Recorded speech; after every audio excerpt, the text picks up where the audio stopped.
जटायु संवाद तथा शबरी के बे। सीता हरण के पश्चात जब राम और लक्ष्मण अपनी कुटिया में लौटते हैं तो सीता माता उनको नहीं मिलती। दोनों भाई समझ जाते हैं कि यह अवश्य ही किसी असुर की चाल थी। दोनों भाई सीता को ढूंढते हुए दर दर भटकने लगते हैं। काफी देर तक वन में भटकने के बाद उनको गिद्ध जटायु घायल अवस्था में पड़े हुए मिलते हैं। जटायु श्री राम लक्ष्मण को सीता हरण का सारा वृतांत बताता है कि देवी सीता को रावण नाम का असुर हरण करके दक्षिण दिशा की तरफ ले गया है।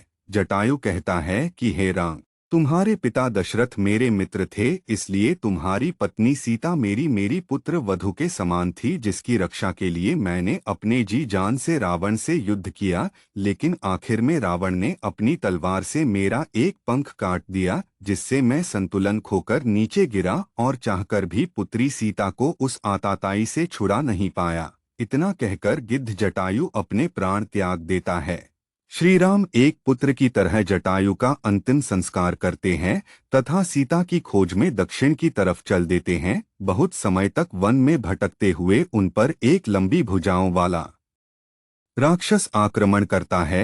लक्ष्मण अपनी तलवार से उस राक्षस की दोनों भुजाएं काट देते हैं। तब वह राक्षस श्री राम को बताता है कि वह एक गंधर्व है और ऋषि के शाप के कारण ऐसा बन गया है। यदि कृपया करके आप मेरे पूरे शरीर का अंतिम संस्कार करेंगे तो मैं श्राप से मुक्त हो जाऊंगा। तब मैं आपकी पत्नी सीता तक पहुंचने में आपकी सहायता करूंगा। तब श्री राम लक्ष्मण से लकड़ियां एकत्रित करने के लिए कहते हैं और उस विशाल राक्षस का पूरे शरीर के साथ अंतिम संस्कार करते हैं।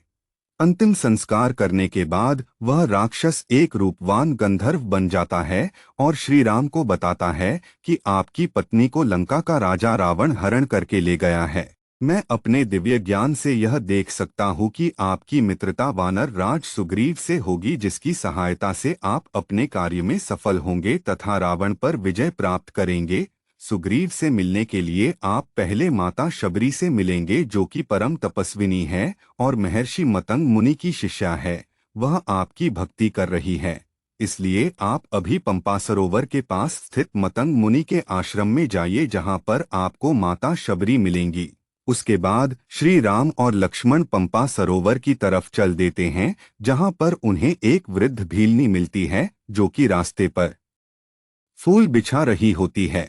वह वृद्ध भीलनी परम तपस्विनी माता शबरी थी, जो कि अपने भगवान श्री राम के आने के लिए कुटिया के रास्ते पर हर दिन फूल बिछाती थी, ताकि जब श्री राम आए तो उनके पैर में कोई कांटा ना लगे। जब श्री राम और लक्ष्मण की कुटिया में पहुंचते हैं तो उनका परिचय पाकर माता शबरी खुशी से रोने लगती हैं तथा श्री राम और लक्ष्मण का स्वागत करती है। वह उन्हें बताती हैं कि उनके गुरु श्री मतंग मुनि जी अब नहीं रहे, लेकिन उन्होंने ही मुझे बताया था कि भविष्य में श्री राम अपनी पत्नी सीता को खोजते हुए हमारे आश्रम में आएंगे और तुम उन्हें सुग्रीव तक जाने का मार्ग बता देना, जिनकी सहायता से वह रावण पर विजय प्राप्त करके अपनी पत्नी सीता को पा सकें। माता शबरी श्री राम और लक्ष्मण को भोजन के रूप में अपने द्वारा लाए गए बेर देती है।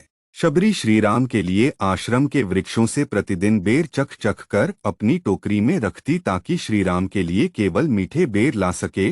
शबरी द्वारा चखकर इकट्ठे किए हुए बेर भी श्री राम बड़े आदर भाव से खाते हैं, क्योंकि वह जानते थे कि वह बेर झूठे होते हुए भी स्नेह और भक्ति भाव से परिपूर्ण है। शबरी मतंग मुनि के बाद केवल इसलिए रही कि वह श्री राम के दर्शन करना चाहती थी। आठ श्री राम से मिलने के पश्चात शबरी उनको बताती है कि पंपा सरोवर के दक्षिण तट की तरफ ऋषि मुख पर्वत है, जिसके शिखर पर वानर राज सुग्रीव अपने 4 मंत्रियों के साथ वास करते हैं और वहीं पर आपको अपने परम भक्त हनुमान से भी भेंट होगी। उसके पश्चात शबरी शरीर अपने परमधाम को चली जाती है।